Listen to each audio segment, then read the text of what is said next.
I'm Dr. Michelle Burden, along with Dr. Lisa Burkhardt Worley and Renee Rollins. And welcome to Pop Talk, the program where you never know what topics might pop up. Are you a woman who would like to be a better leader? Do you desire to be more of an influencer? Then today's guest will help you. Lisa has the introduction. Well, thank you, Michelle. Have you ever met someone who has the it factor? That's how I felt about our guest, Misty Phillip, when I first met her at a Christian Women in Media conference. I was right. Since then, she, her husband Peter, and God have built an empire. Misty is a visionary leader, an entrepreneur, and an award-winning author. She serves as Chief Operating Officer of Trilogy Works. It's a boutique technology firm specializing in cybersecurity and AI-driven solutions. Well, we need to know about that today. She's also the founder of Spark Media and has pioneered platforms that amplified faith-based voices worldwide. She's a top-ranked podcast host herself. Her shows include It Is Time to Stand Up, Spark Influence, By His Grace, and Spark Media Conversations. We wonder how she had time to be here with all this. Through these platforms, she shares powerful insights on leadership, creativity, and the intersection of faith and business. Misty is the author of the book, The Struggle is Real, but So is God. That's a #1 Amazon new release. And she's also written a book called Spark Your Influence, inspiring women to lead with boldness, purpose, and passion. And that is our topic for today. So welcome, Misty, and congratulations on everything that you're doing. And I just love to be around women leaders. Some people would be jealous, but I thrive around women leaders. A friend of mine says, you need to hang out with thoroughbreds. And pardon that, but you're a thoroughbred in my eyes. And so you say it just takes a spark, right, to be a leader. Can you explain that? Yeah, so in each of us, God has created, there's a spark within us because he has specific purposes and plans and assignments for our life that only we can do. And when we embrace that spark and we follow the Lord, then we light the world up and we light others up when we're doing the thing he called us to do. So. Love that. It only takes a spark to get a fire going. To get a fire going, y'all. Come on. Well, I'm a worship leader and a songwriter, and I consider myself to be a creative person. Why do you think in leadership it's so important, for us to embrace that, and how does God work through that in that creativity? Yeah, so we are made in the image of God. And God is the creator of the universe. He created everything. He is the most creative being ever. And because we are made in his likeness, we are all creative too. Whether we think we are or not, if you just look at how uniquely he made each one of us, and with everything that he's put in us, even our life experiences, the things that we go through, our gifts, our talents, our calling, all of it, and creativity is at the heart of all of that, and how he fashioned us and created us to do great works in this earth, not because we work for our faith, but we work from our faith. So there's no truth to people say, I'm not good at anything, and I don't know, I can't be a success because I don't know about most things. There's no truth to that, right? That's right. We're all unique. I may not be good at the same things that you're good at, but I may have some similarities. But God has uniquely made me for the things that he has me to do. And if we can embrace that idea, then we can do far more abundantly than all that we can ask or think, because it's not our plan, it's his plan. And he's the one who created us for those works. I love that. So good. I don't consider myself really good at worship or leading or singing by any means. So I don't. But one day we're going to go to Renee's church where she's a worship leader, and we're all going to stand up and we're going to stand with her and we're going to pretend we're leading worship. Exactly. We're going to lip sync. Bring it, That girls. way, then it'll sound great. Bring it. I just finished a doctoral program. It felt like a long time, 7 years. Went from master's directly into doctoral program, and I felt like I had so many things to do and so much on my plate. How can we as leaders, be good stewards of our time? Yeah. So the couple of verses in the Bible come to mind. So we are to be wise. We are to redeem the time. We are to count the days. So all of those things to me tell me we need to be intentional in the way that we live. And so for me, what that looks like is I try to really think through and pray through, like, first of all, Lord, what do you want me to do? And then create my life in a way that I'm not too overstretched. I try to keep some borders and some margin in my life so that if God says, go here, I make the plan, but he's the one who leads. And so I'm a planner and like very intentional and I time block and, all those things as type A people do. But then God sometimes comes along and just says, that's your plan, it's not my plan. And so I want to listen to him and his plan. And so I think all of that goes into being just intentional and being wise and finding out what is my assignment in this season. So that's one of the things I talk about in the book is seasons, because I had a season where I was in corporate. I worked at Enron and God called me to come home to homeschool my kids. So I went from like climbing the corporate ladder to surrendering it all to homeschooling. And then I thought I was going to be home and have grandbabies, but my kids didn't cooperate with me. And so I started praying, asking God, like, what is it that you want me to do? And I had no idea that I would write books, that I would speak, that I would podcast, that I would start a media company, all of those things, to then like walk away from all of that to work with my husband. So I think we just have different assignments in different seasons. And if we can embrace that, we can be intentional in that season. That is so I true. agree with that so much. I am a pastor now. We just started a church with another pastor who's the lead pastor, of course. But I never thought I'd be inside the church as a pastor. This was not my idea. And I'm like, what? Are you kidding me? And I had a 20-year secular television career, and I said when I ended that, I thought, that's good. I've really enjoyed that for 20 years. I'm never going back. But I've learned with God to never say never.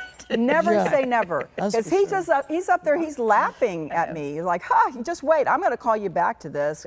Because he doesn't waste our gifts and our talents, right, Misty? Yeah, that's right. He doesn't. He uses how we've been trained. He's probably used your corporate experience to create this other empire that you guys are creating and have created, don't you think? Absolutely. Everything. He doesn't waste anything, whether it's our work that we do or even our pain. He uses it all for his glory. Yes. Amen. Well, I'm considered, I guess, a leader, I guess. Yes.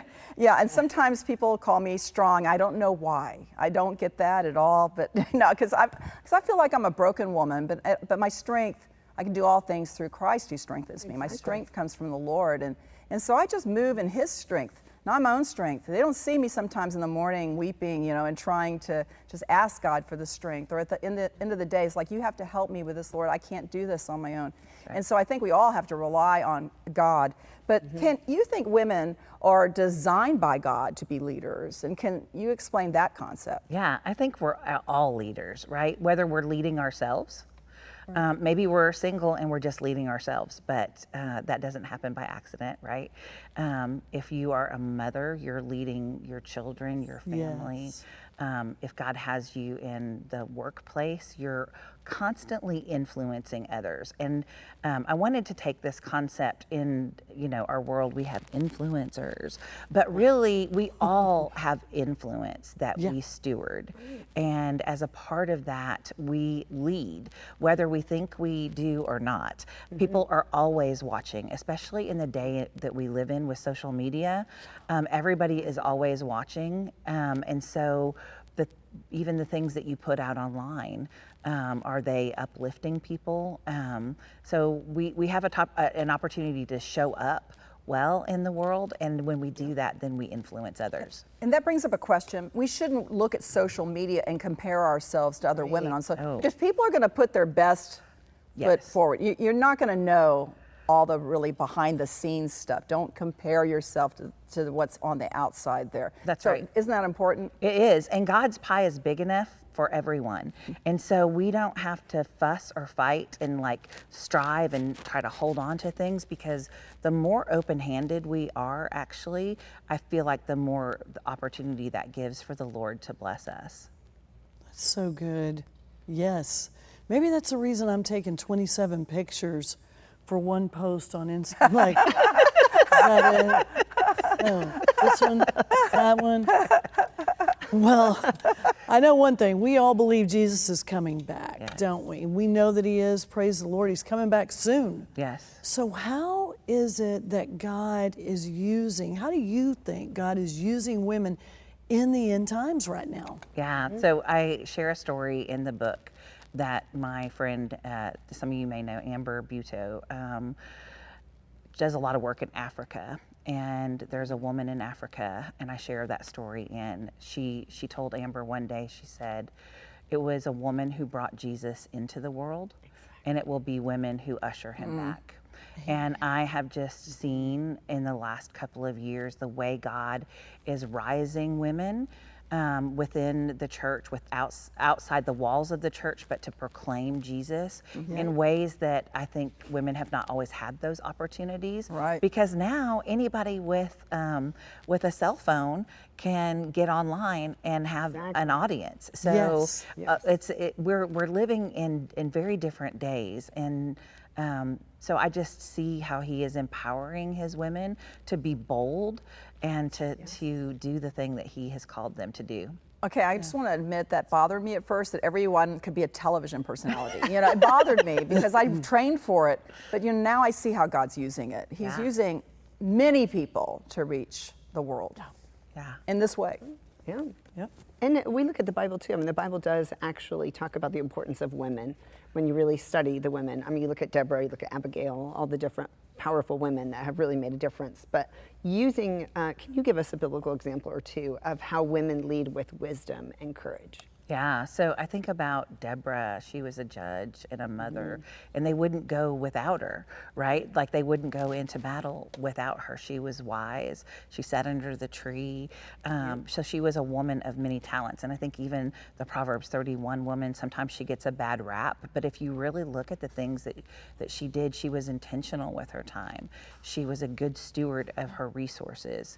And so I don't think we necessarily have to do all the things that she did, but I think it's an example of how we live our lives. And then finally, the one who's recently the woman of the Bible that's been speaking to me is Lydia, because she's in the marketplace. And I never thought after leaving corporate that God would then take me back out into, to leave my safe little ministry world of podcasting, Doing your podcast. Yeah, I can be in my home, in the comfort of my home, and have a microphone and reach people all over the world. And I thought that was pretty cool. Yeah. But then to now be in the marketplace, it's totally different. So Lydia's example has really been speaking to me in the way that she was wise. And Very cool. It's so important to stay centered in the Word, centered in prayer, to hear, because God may tell you to do something different. We do a conference every year, and it's usually in Dallas, and I thought, I think I'm done with that. We had done 18 different events,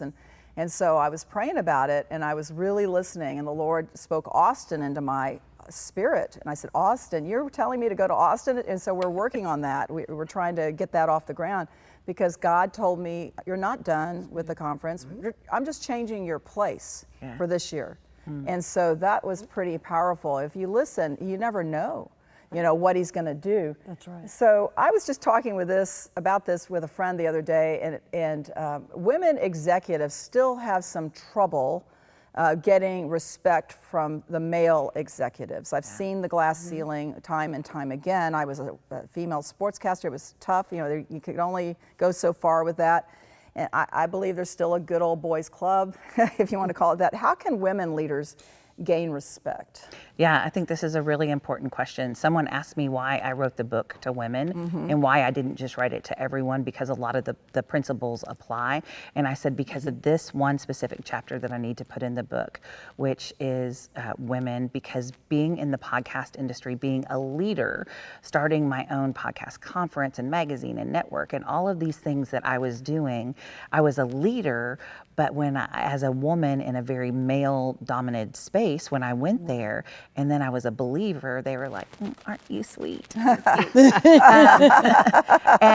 like, I hate that. and then on the kind of the opposite side of that in the church, I felt like within the denomination that I was in, I really didn't get support from my church either. And it was a very like, you can't speak the word or, to preach the word. And I'm like, I think God's called us all to share the gospel. Amen. It's the Great Commission. And so I think the way that we handle that is through humility and respect. So Jesus washed feet, but he also turned over tables. So we have to know when it's time to speak up, when it's time to use our voice and to be bold, but to do it in love and kindness, right? And then also to know when it's time for us to take a back seat and respect the men that we're working in, and it's a balance, Yeah. Well, we're always leading, like you were saying, and I think what really becomes important for any woman of God is to know that God is at the center. And I just want you to talk about that, Misty, because I know God has an anointing on your life.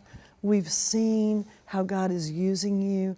And I just think a lot of times that we as women are like, I can do it, I'm gonna get it done, I will do it. And the Lord gets a little sidelined. So talk about keeping God centered. Well, that starts in his word. Like, we have to be in his word. That's so true. Especially the crazy days that we are living in, and the time that he has called us to live. There's deception that's coming on the face of the earth. And if we don't know the word of God, we can be deceived. And so I think it starts there. It starts in our prayer life. It starts with being still and quiet to hear his voice so that we can obey him. Because there are so many voices in the world that are telling us all these different things. And so we've got to be still. We've got to be quiet. And you're going to know this one. You've got to worship, because we're created to worship. That's why he made us, is to worship him. And so we can make a joyful noise even if it's not our gifting and talent. Right. But when all of that comes together, it's important to be in the body of Christ, because we lift one another up. You can't have, you need the toes, and you need the fingers, and you need the head. Right. And Yes, need you do. the whole body, because that's how we work together. And so I think all of that is part of our walk with the Lord. But if I were to tell somebody one thing, get in your word, no matter how you get in there. One of the things that I do is I listen to Max McLean read the Bible to me at night when I go to bed. It really settles me. And then I have these long, quiet times with the Lord as well. And I can tell when I'm getting too busy and I don't have that time, that I really need it. And so. Yeah, I was going to bring that point up. The enemy of our souls will get us so busy that we feel we don't have time to do an adequate quiet time. That's been happening to me lately. And I'm letting like text messages interfere with my quiet time. And I just said, stop, I've got to carve that time out, put it aside, turn my phone over, not answer text messages. We've got, the most important thing we can do is to be with the Lord. So that he can give us what we need for that day, and That's right. and give us our marching orders. Yeah, our daily bread. Our daily bread. I think it's important in the morning, first thing, because I know a lot of people they talked about, I think I heard somebody once say something about when you have your coffee, you should still be dressed to impress, not be in your pajamas. I always remember. Oh gosh, I'm going to have to get convicted about that. I'm in my jammies and my robe when I do my quiet time. I'm sorry, Lord, but I figure you know what I look like. Even without the jammies. It is definitely very important. I find that my day is very different when I'm in the Word in the mornings and when I'm not. And so just one last question, Misty, about your new venture with your husband, Trilogy Works. Why did you decide to shift gears and work in the AI world? Yeah, well, this was not my choice. So about a year and a half before I exited Spark, my husband said, we were on a plane to go into California, and I was just like, if you could have things, if you could create your perfect world, like what would that be? And he said, I would ask you to quit your your company and come work with me. I was like, oh, wow, I didn't expect that one. And so we just tucked that one away, and we continued. I wrestled with this idea, and I really went to the Lord and said, is this assignment over? Has the favor lifted on this? And I didn't want to quit too soon, but I wanted to honor the Lord and honor my husband. And I don't know anything about technology, so I was like, really, God, you want me to do what? I could barely turn my computer on. But I live in a house full of tech guys. So there's that. And finally, after like cutting a lot of things out of my schedule and getting really, really still and really quiet, I kind of started quiet quitting, and I just kind of stopped doing all of the things that I was doing for all the people, because I had built this big thing, and I'm like, how do you unwind yourself from that and still serve people? And God was so gracious, and people started to leave, and it was just I finally surrendered. It was a moment of surrender, and then I started working with him, and I'm like, what am I going to do? Like, I don't know anything about this. And so I was like, please let me write. I'd been working on Spark Your Influence book that we've been talking about today for 5 years. I said, I've got to get this book out.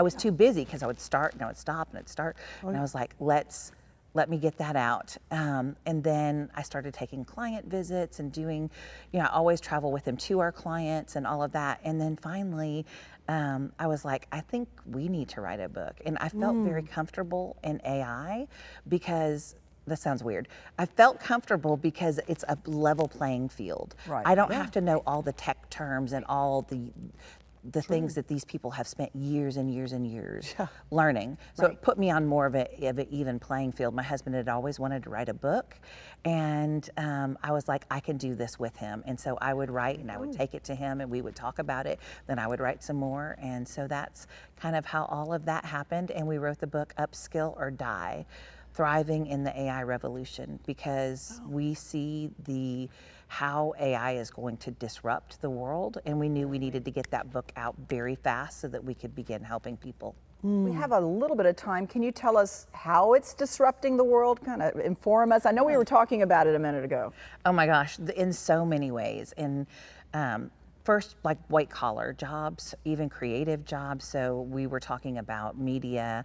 There's a lot of programs like VO3 and I don't even know all the names of all these things, but what used to take people millions of dollars, lots of time, talent, you can put a prompt in and make a movie. I mean, that's crazy. Yes. Right? So there's been a lot of layoffs lately from all these tech companies. So coders, there's something called Claude Code, where people were telling their kids, go to school for coding. Well, now you can basically vibe code, and it can code for you. You don't even have to know how to code. So another example, IBM just created an AI agent. So agentic AI is where you basically set up something to do tasks for you, and it runs autonomously. And they set that up and let go 8,000 IBM employees. 8,000. That's so much. And then they're going to sell that to other companies, so other companies will be able to do that. So we're going to see huge disruptions in tech, in media, in law, in medicine. And what I'm hoping is some of them will be for good, right? That an AI can diagnose where a doctor might miss something. But we also need to have guide rails in place. We have to develop AI ethically. There's also some big challenges with it. It consumes a lot of water. It consumes a lot of power. And we all need water for life. Right. And so as these big data centers are being created, it's going to cause some unintended consequences, is what I like to call them. I think the effects on children, there are whole schools. There's a school in Austin that is starting the kids out all AI. Even in public school, the teachers are being told to use 80% of their time should be used on AI. Wow. Right? And I just don't know, MIT has done some studies on the effects of children's brains. Like, we already don't remember our phone numbers, right? Yeah. We all knew Or phone math, numbers when we were simple math. growing up, right? But now they're in our phone and we don't know them, or we don't know directions somewhere because Right. it's in our That's phone. true. I mean, And so if these kids are relying on the source of information of AI, and then who's to know if it's actually true or not? That's the point. Yeah, what's real, what's not. I look at YouTube and I go, that's not real. Somebody has just fabricated that, whether it's a president or somebody else that's on there. I mean, that's what I worry about. And actually, you know, actors and actresses are worried because you can create a scene with an actor, or you can do the prompts, and they look like a real person now. I mean, it's just Well, and the deep fakes are actually, they're using those to swindle people out of money and and all of that as well. So we just have to be, it can be good, but we have to be on guard and really just take it with a grain of salt and just be careful. I mean, we can use it for good. I've used That's right. I've used it. No, I agree. I think it is a tool, just like any other tool, and in the hands of a good person, you can do good things with it. Well, thank you, Misty. I know people are going to want to get that book. That book's called Upskill or Die, Thriving in the AI Revolution. And just thanks for helping us to be better leaders. She's got a couple of books, as we said. One of those is the Amazon #1 new release. It's called Spark Your Influence, Inspiring Women to Lead with Boldness, Purpose, and Passion.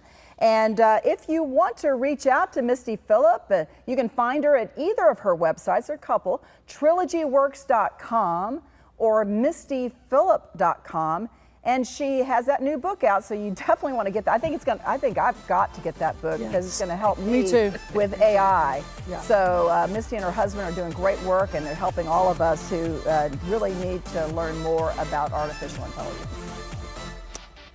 And we are so glad. We hope that you're going to come back and reach out to us here at Pearls of Promise Ministries. You can email us at info@pearlsofpromiseministries.com.